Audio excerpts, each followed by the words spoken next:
नमस्कार, 20 मिनट 20 खबर में आपका बहुत बहुत स्वागत है। आपके साथ मैं हूं स्वप्निल। अगले 20 मिनट में आपको हम राजस्थान की 20 अहम खबरों से रूबरू कराने वाले हैं। तो चलिए शुरू करते हैं 20 मिनट में 20 खबरों का सिलसिला। सोमवार को सिविल सेवा परीक्षा 2021 का फाइनल रिजल्ट डिक्लेयर किया गया, जिसमें श्रुति शर्मा ने पहली रैंक हासिल की। टॉप करने वाली श्रुति बिजनौर में जन्मी है और दिल्ली से हिस्ट्री की पढ़ाई की है, जबकि दूसरी रैंक अंकिता अग्रवाल ने और तीसरी रैंक गामिनी सिंगला के नाम रही। टॉप 10 रैंक होल्डर्स में से 4 लड़कियां रही हैं। संघ लोक सेवा आयोग की रिजल्ट लिस्ट के मुताबिक 685 कैंडिडेट्स ने परीक्षा पास की है। इनमें से 180 IAS, 37 IFS और 200 IPS के लिए पास हुए हैं। देश की सबसे प्रतिष्ठित परीक्षा में बीकानेर के मोहित कासनिया ने 61वीं रैंक पाई है, जबकि बीकानेर की प्रज्ञा जाट ने 91वीं रैंक पाई है और जयपुर की तनुश्री मीना ने 120वीं रैंक हासिल की है। डूंगरपुर जिले की पॉक्सो कोर्ट ने महिला का अपहरण कर दुष्कर्म के मामले में आरोपी को दोषी करार देते हुए 10 साल के कठोर कारावास की सजा सुनाई है। पॉक्सो कोर्ट के वरिष्ठ लोक अभियोजक योगेश जोशी ने बताया कि मामला कोतवाली थाना क्षेत्र का है। पीड़िता 3 सितंबर 2020 को अपने घर से बैंक संबंधी कार्य के चलते डूंगरपुर शहर में पुराना बस स्टैंड स्थित बैंक ऑफ बड़ौदा आई थी। इस दौरान वो विजयगंज कॉलोनी में नीम के पेड़ के पास खड़ी थी। तभी बोरी निवासी नाथू उर्फ नाथूलाल ऑटो लेकर आया और उसे जबरदस्ती अपने ऑटो में बैठा लिया। इसके बाद नाथूलाल पीड़िता को ऑटो में बैठाकर आसेला मोड़ के पास एक सुनसान जगह पर ले गया, जहां पर आरोपी नाथूलाल ने पीड़िता के साथ दुष्कर्म किया। इसके बाद वापस ऑटो में बैठाकर नाथूलाल उसे कहीं और ले जाने लगा तो पीड़िता रनिंग ऑटो से कूद गई। इसके बाद पीड़िता ने अपने पति को फोन किया, जिसके बाद पीड़िता अपने पति के साथ कोतवाली थाने पहुंची और नाथूलाल के खिलाफ रिपोर्ट दी। उक्त मामले की आज अंतिम सुनवाई पूरी करते हुए माननीय विशिष्ट न्यायालय पॉक्सो कोर्ट डूंगरपुर ने आरोपी को दोषी माना है। आरोपी को 10 साल के कठोर कारावास व 1,10,000 रुपए। सड़कों पर हाथ ठेला संचालकों और दुकानदारों का अतिक्रमण अधिक दिन तक नहीं टिक सका। बाड़मेर पुलिस अधीक्षक दीपक भार्गव के निर्देश पर शहर कोतवाल उगमराज सोनी, यातायात प्रभारी डिम्पल कंवर और नगर परिषद की टीम ने अवैध अतिक्रमण को हटा दिया। इसके साथ ही मुख्य बाजार से होते हुए जिला अस्पताल तक मुख्य सड़क पर खड़े हाथ ठेलों और दुकानों के आगे रखा सामान भी हटा दिया गया। वहीं दुकानदारों ने समझाइश कर हिदायत भी दी कि सामान दुकान के बाहर सड़क पर नहीं रखें, वरना उनका सामान जब्त कर लिया जाएगा। यातायात प्रभारी डिम्पल कंवर के मुताबिक इस बार समझाइश कर अतिक्रमण हटाया गया। इसके साथ ही हिदायत दी गई कि अगली बार सामान को जब्त किया जाएगा। राजस्थान में अवैध खनन के खिलाफ अभियान चलाया जा रहा है, लेकिन भरतपुर में खनिज विभाग और स्थानीय प्रशासन अवैध खनन माफिया के खिलाफ कार्रवाई करने में नाकाम साबित हो रहा है। खनन माफिया ने पहाड़ी उपखंड के गांव नांगल में पूरे पहाड़ को खोखला कर दिया। हालत ये है कि जमीन के नीचे से पानी निकलने लगा है। भरतपुर जिले में सबसे बड़ा खनन क्षेत्र पहाड़ी उपखंड के नांगल में है, जहां पर माफिया लंबे स्तर पर अवैध खनन कर रहा है। कहा जाता है कि माफिया को राजनीतिक संरक्षण भी हासिल है। तस्वीरें देखकर हर कोई हैरान रह जाता है कि जमीन से पानी निकलने लगा। खनन माफिया ने पहाड़ की बड़ी बड़ी चोटियों को समतल बना दिया। इस भीषण गर्मी के दौर में लोग पानी की बूंद बूंद को तरसने को मजबूर हैं और लोगों को पीने के लिए पानी नहीं मिल रहा है। लेकिन एक दूसरी तस्वीर हम आपको दिखाते हैं कि खनन माफियाओं का इतना आतंक है कि जो सरकारी भूमि है उसको इतना खोदा गया है कि जमीन से जो है खुद ही पानी निकलने लगा है और कई किलोमीटर जो नहर है उसमें पानी भर गया है। ये जो है नहर जो बनाई गई है ये खनन माफियाओं द्वारा बनाई गई है। ये जैसलमेर के सबसे बड़े अस्पताल जवाहर अस्पताल की मॉर्चरी की तस्वीरें हैं। मॉर्चरी मतलब वो जगह जहां मरने के बाद इंसान की डेड बॉडी लाई जाती है, उसका पोस्टमार्टम किया जाता है और ये पता लगाया जाता है कि मौत की असली वजह क्या है। कायदे से डेड बॉडी का जल्द से जल्द पोस्टमार्टम हो जाना चाहिए, लेकिन कई बार कई वजहों से उसमें देरी हो जाती है। नियमों के मुताबिक इस दौरान डेड बॉडी को डीप फ्रीजर में रखा जाना चाहिए ताकि बॉडी खराब ना हो और उसके जिस्म पर लगे जख्म और दूसरे निशान मिट न जाएं। 30% है, बाकी नहीं है जो अभी वर्किंग कंडीशन में नहीं है। फ्रीजर के स्टैंड तो 6 पड़े हैं और अंदर बॉडी रख सकते हैं और 2 बॉडी है। इस गर्मी के अंदर 50 डिग्री टेम्परेचर में वो 2 दिन में 2 दिन बाद खराब हो जाती है। दुर्लभ बीमारियों से पीड़ित मरीजों के इलाज के लिए राज्य सरकार की ओर से हाल ही में एक पॉलिसी बनाई गई है, जिसके तहत क्राउड फंडिंग के जरिए राशि इकट्ठा की जानी है। लेकिन 2 महीने गुजरने के बाद भी दुर्लभ बीमारियों को लेकर अब तक पोर्टल विकसित नहीं किया जा सका है। जी हां, दुर्लभ बीमारियां ऐसी बीमारियां जो लाखों में एक आध मरीज को ही होती हैं, जिनका इलाज भी रेयर है और खर्चा भी लाखों में आता है। ऐसी दुर्लभ बीमारियों से राजस्थान में 1370 मरीज पीड़ित हैं। खर्च ज्यादा होने की वजह से परिजन इलाज नहीं करवा पाते हैं। ऐसे में कुछ समय पहले राजस्थान सरकार ने ऐसे मरीजों के इलाज के लिए पॉलिसी बनाई है। इसके तहत क्राउड फंडिंग के जरिए पैसा इकट्ठा किया जाना है। क्राउड फंडिंग यानी लोगों, स्वयंसेवी संस्थाओं के जरिए पैसा एकत्रित किया जा सके। इसके लिए चिकित्सा शिक्षा विभाग को एक पोर्टल विकसित करना है। इस पोर्टल पर मरीजों की जानकारी होने के साथ ही एक अकाउंट नंबर भी डिस्प्ले होगा ताकि कोई भी पैसा जमा करा सके।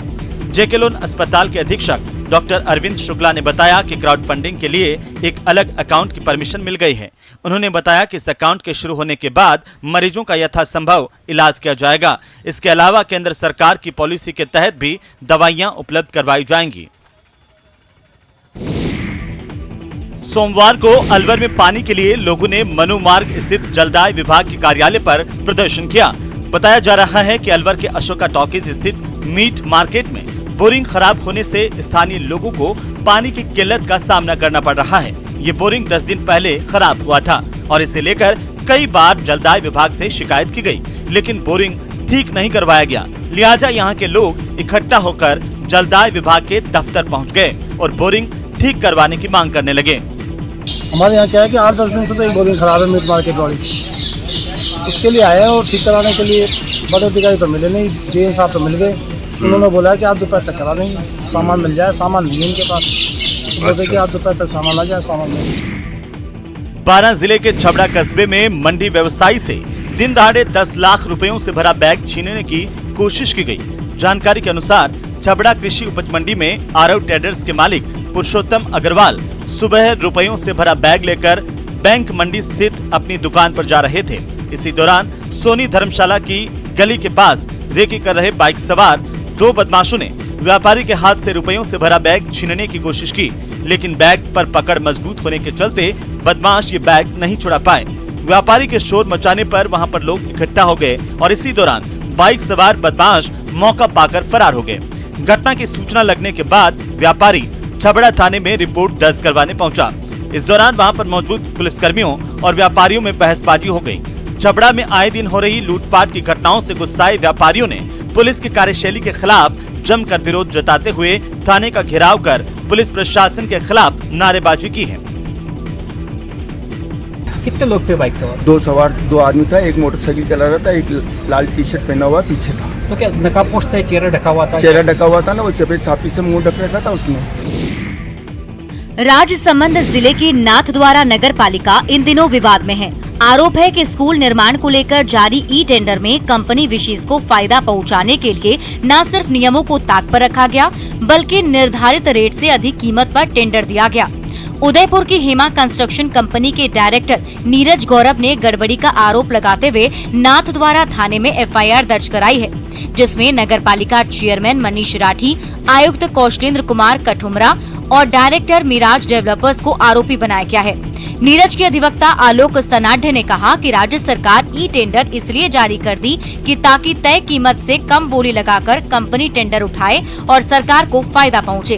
सिंगल बिडर सिचुएशन होने के बाद जबकि अपने आप बिड को खारिज हो जाना चाहिए था, नई बिड इश्यू होनी चाहिए थी, उस बावजूद उन्होंने उसको नेग्लेक्ट करते हुए, नजरअंदाज करते हुए पर्टिकुलर व्यक्ति विशेष को, संस्था विशेष को फायदा पहुंचाने की नीयत से इन्होंने ये बिड जो है अलॉट की है। इस आधार पे ये ऑनरेबल कोर्ट ने इसको सुना और FIR दर्ज करने का आदेश किया।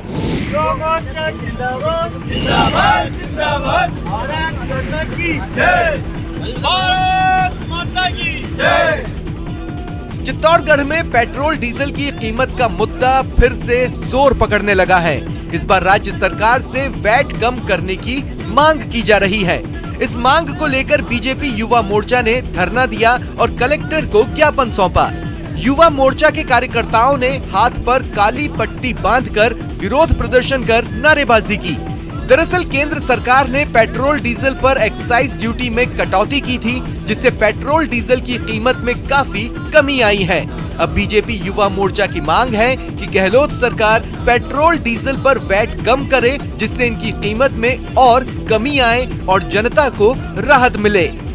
भारत सरकार ने पेट्रोलियम पदार्थों पे जो वेट लिखाया है, उसके बाद जो राजस्थान सरकार के द्वारा जो अतिरिक्त वेट चार्ज लगा रखा है, उसमें कटौती नहीं होने की वजह से पेट्रोल और डीजल के भाव अधिक है। इस वजह से आम आदमी, आम नौजवान, आम जो है काश्तकार पिसा रहा है।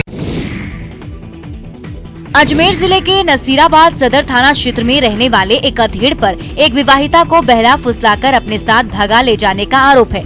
आरोपी की गिरफ्तारी की मांग को लेकर जांगीड़ ब्राह्मण युवा प्रकोष्ठ ने एसपी को ज्ञापन देकर आरोपी महबूब खान को जल्द से जल्द गिरफ्तार करने की मांग की। समाज का आरोप है कि 24 मई की इस घटना की रिपोर्ट नसीराबाद सदर थाने में दर्ज कराए जाने के बाद भी अभी तक पुलिस ने इस मामले में कोई कार्रवाई नहीं की। समाज ने आरोपी पर जादू टोना कर विवाहिता को अपने साथ भगा ले जाने का आरोप लगाया है। युवा प्रकोष्ठ जांगीड़ ब्राह्मण महासभा के लोग हैं और हमारे समाज की एक विवाहिता सरवाड़ निवासी, जिसको एक महबूब खान नाम का आरोपी घर से बहला फुसला करके उठा के ले गया। इस संबंध में हमने उसको गिरफ्तार करने के लिए एसपी साहब के पास ज्ञापन दिया है और इसकी रिपोर्ट नसीराबाद सदर थाने में दर्ज कराई गई है। लोगों से घिरा युवक हाथ जोड़कर हाथ बख्शने की गुहार लगाता, रोता गिड़गिड़ाता, लेकिन पब्लिक पड़ताल में जुटी है। उससे उसका नाम और पता ठिकाना पूछ रही है। तस्वीरें झुंझुनू की हैं। यहाँ वार्ड संख्या 27 में घर में घुसे चोर को पकड़ लिया गया। पकड़े गए चोर के लोगों ने पिटाई कर दी। इसके बाद मौके पर पुलिस बुलाई गई और घर में घुसे युवक को पुलिस के हवाले किया गया। जानकारी के अनुसार शहर के वार्ड संख्या 27 में अताब मोहम्मद के घर में रविवार की रात को एक युवक घुस गया था। आवाज आने पर घर के लोग जाग गए। परिवार के लोगों ने घर में घुसे युवक को पकड़ लिया, लेकिन वो खुद को छुड़ाकर घर की दीवार फांदकर फरार होने लगा।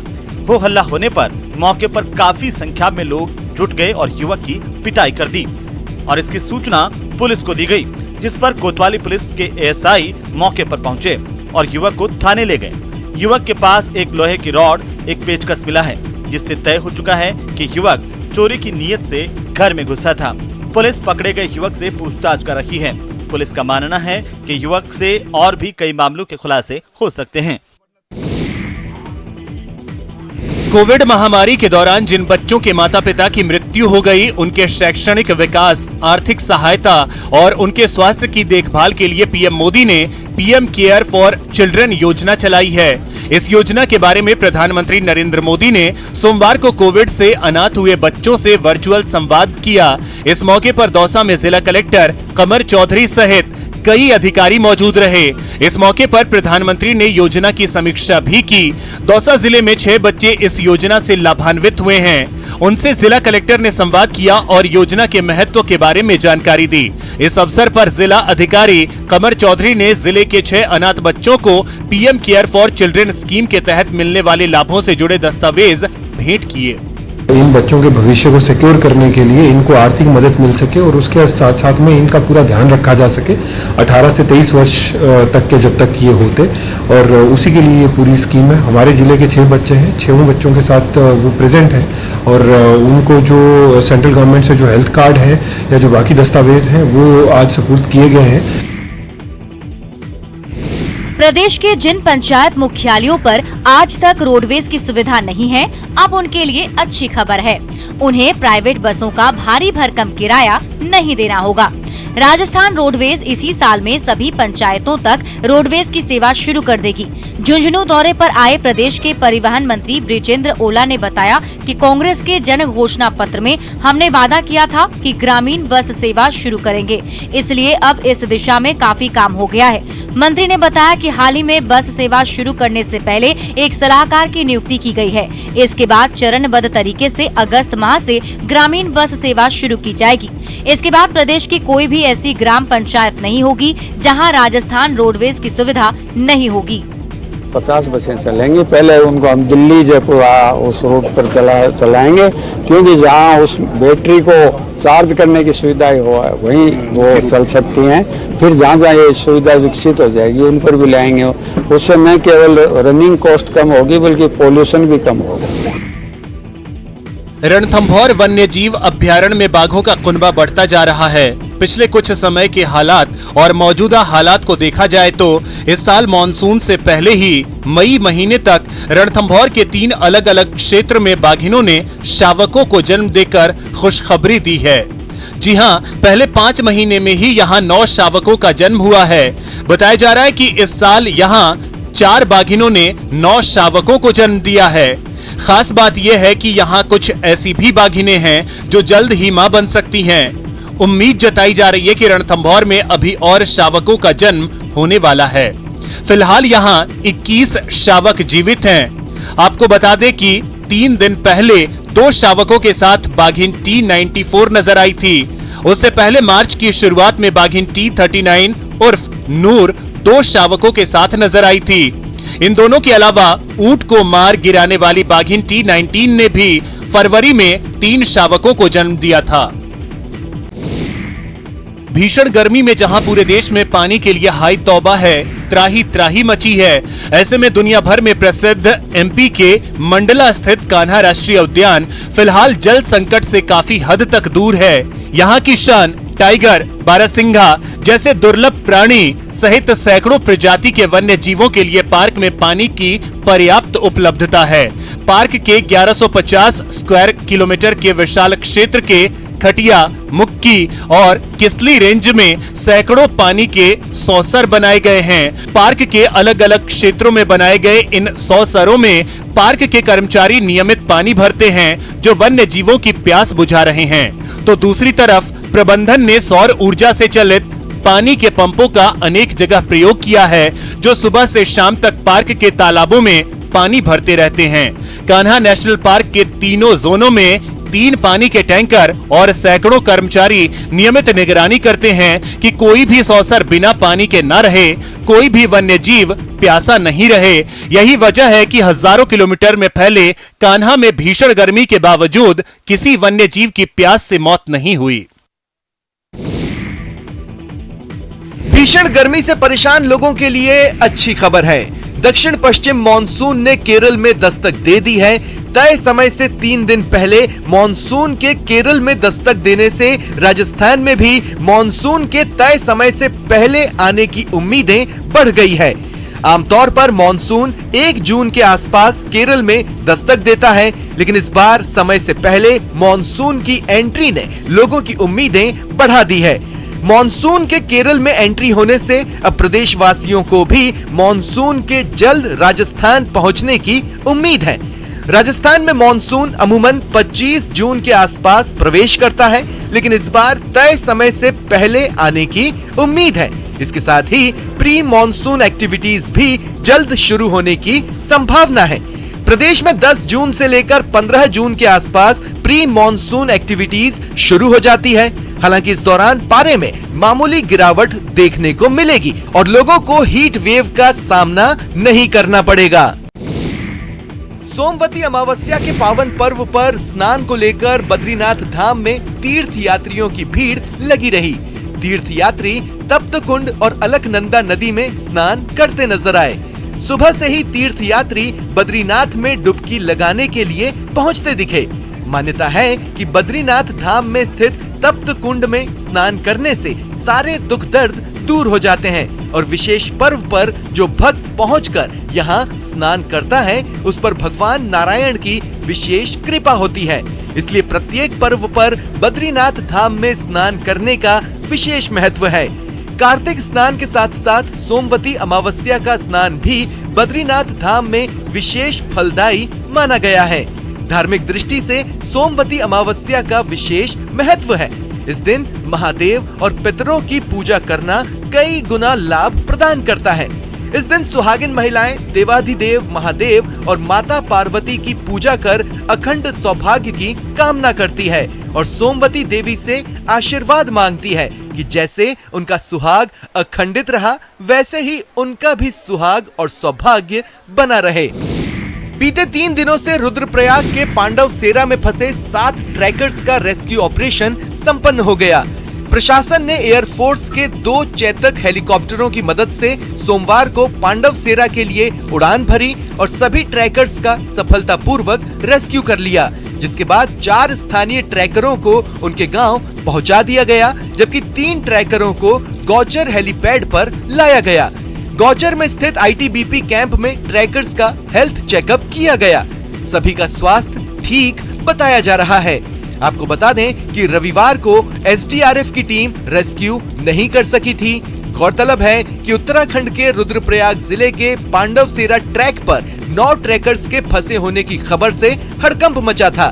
ट्रैकर्स के लापता होने के बाद एसडीआरएफ की टीम खोज और बचाव अभियान में जुटी हुई थी और ट्रैकर्स से लगातार टच में थी।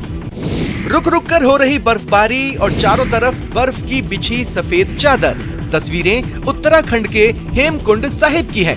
इस स्थान का उल्लेख गुरु गोविंद सिंह द्वारा रचित दसम ग्रंथ में आता है। इस कारण यह उन लोगों के लिए विशेष महत्व रखता है जो दसम ग्रंथ में विश्वास रखते हैं।